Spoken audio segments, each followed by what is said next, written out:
organization that we did together. But he was just one of those people who, when you were with him in the studio, he never says a lot. He would just take his guitar and he would just play the music. A great director and a great musician. That's what he is. And his music, he was just good. He dances without any effort. He sings without any effort. And he's just always so humble. And much like you, a humanitarian and philanthropist, did you ever talk about this kind of work with him? Well, I was quite honored to have been in Zimbabwe when UNICEF appointed him as a UNICEF Goodwill Ambassador. So we were both UNICEF Goodwill Ambassador, and we traveled to Ethiopia together with Oliver as a UNICEF Goodwill Ambassador. And he asked me different things.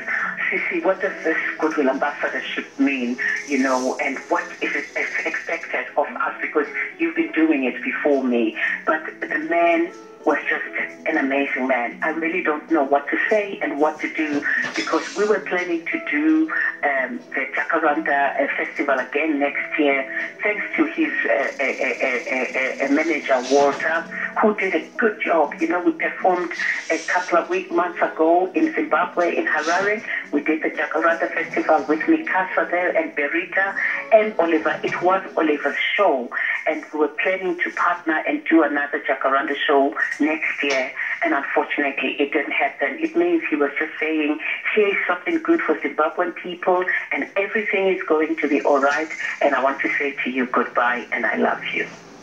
Tell us about the last conversation you had with Oliver Mtukudzi.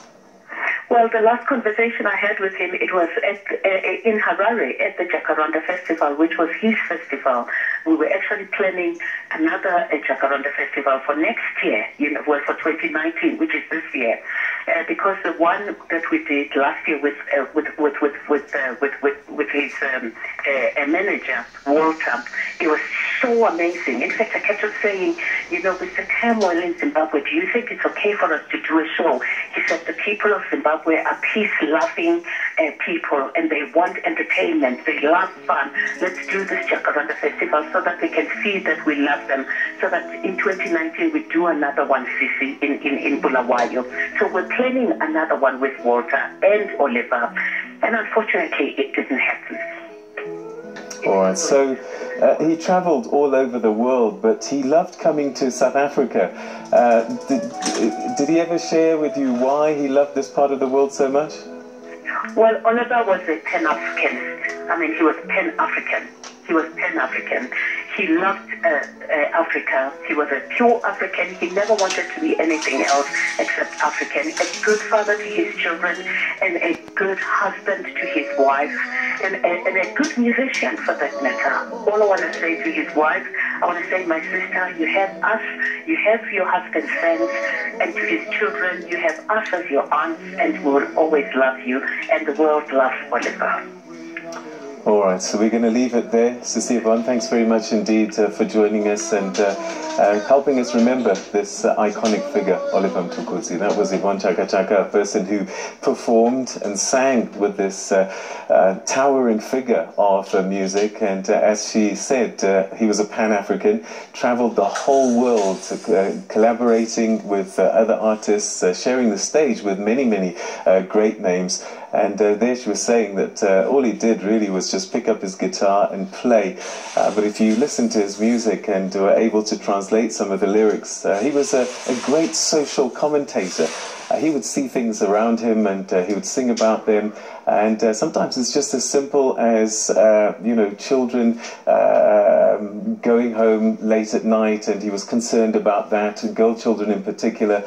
He spoke about AIDS and sometimes commenting on politics as well, but always about the ordinary man on the street and some of the struggles there.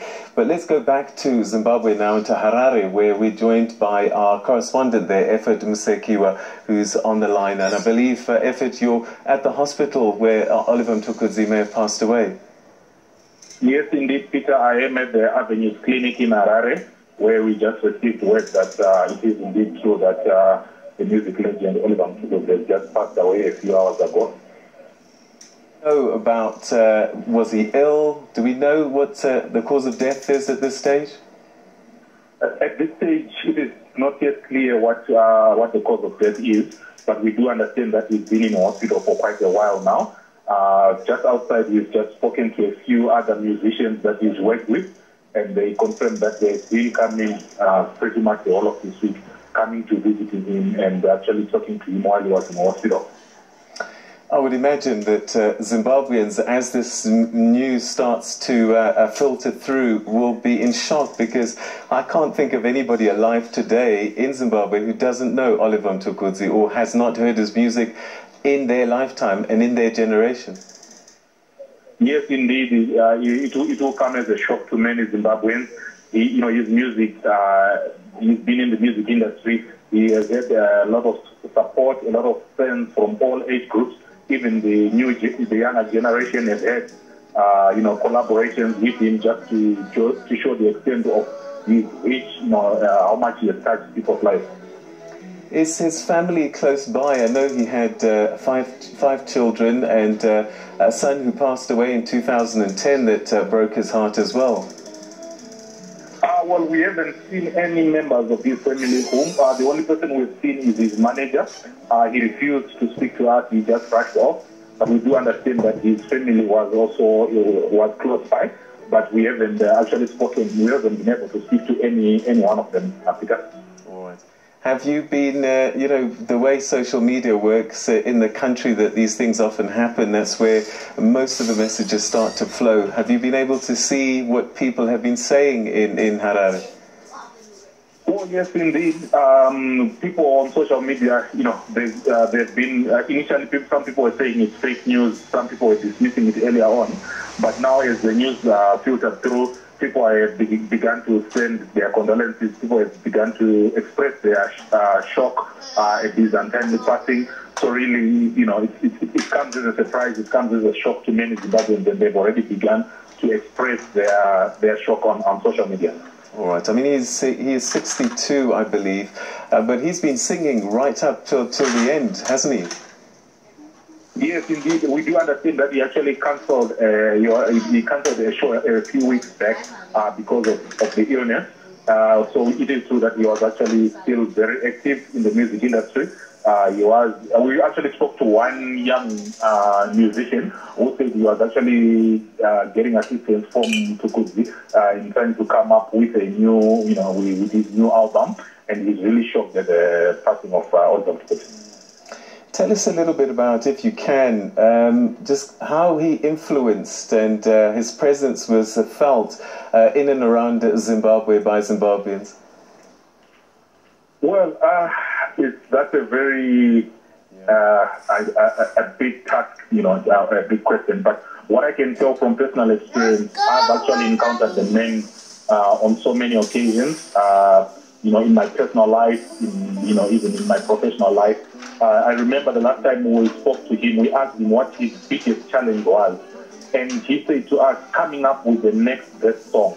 And really that just showed me the kind of man he was, after having so many big records, after having done so much in the music industry, and just being driven by the fact that he wanted to come up with the next best song. So really, he was just a man that he would touch your life. Even when he speaks to you, he would speak as if he was speaking to his own son, like when we would engage in, even after interviews or after talking to him, he would engage us as if he's engaging his own son. He would be very accommodating, very warm, and very jovial all the time. I remember at one point I met him when I was traveling to South Africa to the office, and he wasn't feeling well on the plane, and I got to speak to him. And even, when he was ill, he was still very, very, very happy, very jovial. He was just a different character, so to speak. All right, so dying at age 66, and some would say that's still quite young for sure. He wasn't overtly political, but he was a social commentator, and some of the lyrics and music did touch on politics. Yes, indeed, Peter. I'm sure you understand every musician. People have a certain way of interpreting the message behind some of these songs, in as much as maybe the musicians might not intend to be political, but the interpretation will always end up being political. And also being a social commentator, through his music, he would, express he would express views that other people were afraid to express at those times. He would sing through his music, he would comfort people through the music that he was singing. So really, yes, he wasn't very political, but some of his music did touch on the political aspects that would have been prevailing in the country. And I believe that he sang one of his iconic songs, Neria, at Morgan Tsvangirai's funeral. Yes, you remember he was there. He did attend Morgan Tsvangirai's funeral, and he did sing, and that was just the kind of person he was, and crowds would always come to him, listen to his music, even in times of mourning, like I did indicate that his music, when you are mourning, when you are distressed, all his music would always comfort people in very difficult situations. And really, that was the man that we are talking about, Peter. All right, so Effort, thanks very much indeed. That's Effort Msekiwa, our correspondent in Harare, giving us an update. He's at the hospital in central Harare, where they got the news confirming the passing of the iconic Oliver Mtukudzi, who died at the age of 66, born September 22, 1952. This is a man who produced a number of albums, I think more than 60 actually to his name, but it all began in 1977 with a group called the Wagon Wheels, and he sang alongside people like Thomas Mapfumo, who is also iconic in his own right, and somebody will try and get hold of, because they go back, way back, and have endured also together over time. One man who also is an expert in music is known as the music guru, Sean Brokenshire. He joins us on the line now. Sean, thanks very much for joining us. The last time we spoke, it was Aretha Franklin who had passed, and some would say on the continent, Thomas Mapfumo is just as huge. Well, certainly, he's Zimbabwe's most famous, most recognized international icon. So he's the most famous musician to have come out of Zimbabwe, without doubt. And he created a new type of music, which, in his name you find the name of the music. It's called Tukutuku, which is the middle part of his name. And his whole philosophy was, he said once that Africa should tell its own stories in its own voice, and he lived out that philosophy. So he incorporated Shona and Ndebele in English, and incorporated elements from the cultures around him in Zimbabwe. And so he came up with this most unique blend. And the amazing thing is that he was multi-talented as a human being, but also as a musician. And as a musician, he only came to prominence not because he was a guitarist or a pioneer of Afro jazz, but as a singer in the 70s in Zimbabwe. And it was his husky voice that made him stand out amongst singers at the time, and made him an international phenomenon. And he went on tours. He joined Kora, and they toured and they exported Zimbabwe in the same way that Ladysmith Black Mabaso were our ambassadors. He was Zimbabwe's ambassador. So he's very important in terms of, I suppose, spreading African music and its place in world music. And also in terms of what he did in his life and what he stood for. You can tell by the fact that he released virtually an album for every year of his life. He was working on a 67th album when he died. The sad thing for me, the saddest irony, is that it was a year ago today that we're mourning the passing of his great friend, Bravi Masekela. Sometimes it just works out that way. All right, so as someone who listens to a lot of music and can compare, tell me about his guitar playing. How do you compare it with guitar players over time? Well, I would call it unique. I would put him in the same category as someone like Carlos Santana in terms of being completely faithful to his cultural roots and exporting his cultural roots and making them accessible by blending. It's like blending a fine whiskey, I suppose. And it's in the blend that he brings out the uniqueness and makes it, wider audience. I also think of Ray Perry. He's a similar figure. The way the sound coming out of the guitar might be completely different to what Western ears are used to, but the brilliance of the technique is undeniable, which is what brought Ray's unique style to the Western musical lexicon, I guess. And the same is absolutely true for Oliver. He had a uniqueness about him, in his own field, absolutely unrivaled. And just depending on how you put that great list of your 10 greatest guitarists, in one of those lists you'll find him. And being a social commentator, he was always able to interpret, I guess, what was happening around him into his music, but also sing it in a way that was listenable and relevant for the times that he was living in. This is a person who sang over many decades, much like Aretha Franklin, I guess, in the ability to do something like that. Well, you've got to see him in a broader context than just his music, to answer that question. Because he was a filmmaker as well. He was the UNICEF Goodwill Ambassador. He was a businessman. He was a philanthropist. He was an activist. So music was just part of that. In that way, I think of him in the same way as Bob Marley. Music was just part of his expression of his humanity, I guess, and his spirit and his belief. And music was obviously a core part of it, but there was more to the man than just being an internationally renowned musician. We heard a little bit earlier on from Yvonne Chaka Chaka about how he was a great influence to other musicians, and Effort Msekiwa, our correspondent, was saying also how he liked to mentor and bring new people through. Yes, indeed. I mean, that was very much part of because for him it was spreading the unique Zimbabwean culture and spreading it through his blend of it. And obviously, creating a legacy, you can light the fire, but other people would have to keep it burning. And he realized this in his life. A man of faith and a man of realism as well. And he spent not only a lot of money, but a lot of time actually mentoring not only Zimbabwean musicians, but African musicians as well. He became, I suppose, by the 90s, he became a truly international figure, like Yusundu or Salif Keita.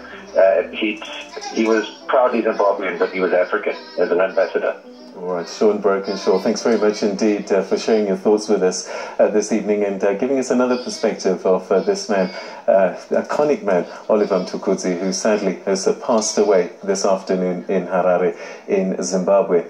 Well, we're going to try and get hold of somebody who really goes back many, many years with him. They sang together back in the 1970s, I think as early as 1977, if I'm not mistaken. He has his legendary status himself, Thomas Mapfumo, who forced into exile because of some of the music that he was singing about the situation in Zimbabwe. And he was a lifelong friend and colleague of Oliver Mtukudzi, and I'm hoping we've got him on the line now. Hello, we're still trying to get hold of him. So when we talk about the history of Zimbabwean music, Oliver Mtukudzi is certainly going to be one of them. And as we heard from Richard Mwamba, there have been many, many musicians over time, the Bundu Boys, you name them. But there are few musicians that have endured the decades, and we're particularly keen to talk to Thomas Mapfumo because Oliver Mtukudzi and Thomas Mapfumo are in the same ilk in terms of their contribution to music over the decades, and as being social commentators as well. And I know that Thomas Mapfumo will be heartbroken when he got the news of the passing of Oliver Mtukudzi today, and hopefully we'll be able to get his thoughts on the line. But as I said, you know, this is a man who 67 albums, I believe, that he sang, that he produced over time. He was a filmmaker as well, as we just found out from Sean Brokenshaw. And one of the films that he produced and also acted in was a film called Jet. And another song, a film that he was able to create an iconic soundtrack was called Neria. And that song was one that was performed by him at the funeral of Morgan Trangirai when he passed away. So a man who I think everybody in Zimbabwe in particular, but as we've been hearing across the continent and across the world, will have heard and experienced his music at some point in their lives. And it seems that everybody that he worked with and everybody that he was touched by him, a lot of his qualities was more about being with others and keeping it simple, as it were. He wasn't one of these musicians that had a huge ego, but one that, just as Yvonne was saying, would pick up his guitar and start playing. All right, we are now joined on the line by another musician, iconic in his own world and time as well. Bratse Potsola, thanks very much for joining us. Welcome to the program. Our condolences on the passing of Oliver Mtukudzi. Your thoughts in hearing this sad news? It's really sad, man. It's really sad. He was an amazing musician, a humble man, and a very good friend of mine. I'm really feeling bad. Tell us about your relationship, your working together. Tell us about what you remember about Oliver Mtukudzi. Well, Oliver was a dedicated musician. He was such a humble person. You know, we had plans of doing an African tour together. And, hey man, we just lost a giant. Tell us about his contribution to music from where you're standing as someone who really understands just how hard it is to sing and to endure. Man, he was a legend. I mean, his musical ability was just overwhelming, you know, and he has contributed a lot to music in Africa, you know. He was one of Africa's shining stars, you know, and you know, what else can I say? What will you remember the most? Perhaps the music, a song maybe that touched you the most? We've done some shows together with Oliver. I remember when we were doing Human Secular tribute with him. You know, he would just come in there and just pick up his guitar and bang, you know.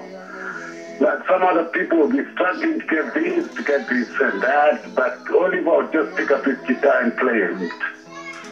He was just too good. All right. So Potsola, thanks very much indeed for joining us, and thank you for sharing your thoughts and your memories of this great man. Thank you so much indeed.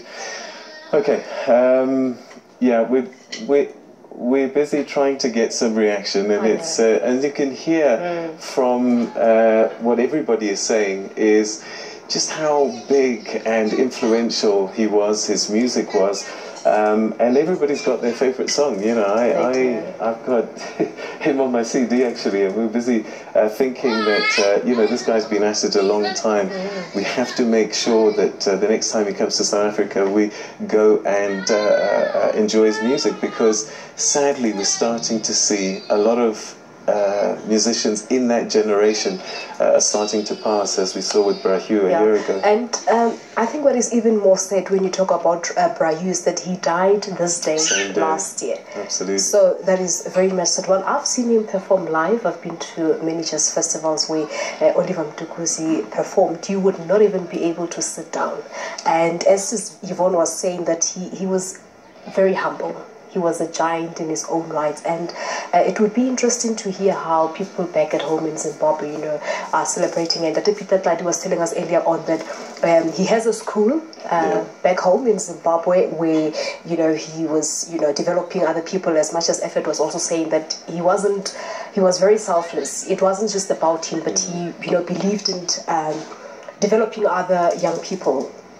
Yeah, two of his own children also taking up music as well. So something that obviously was shared in the family as well. But yeah, you know, it's very difficult to find words to describe somebody whose career spans so many decades.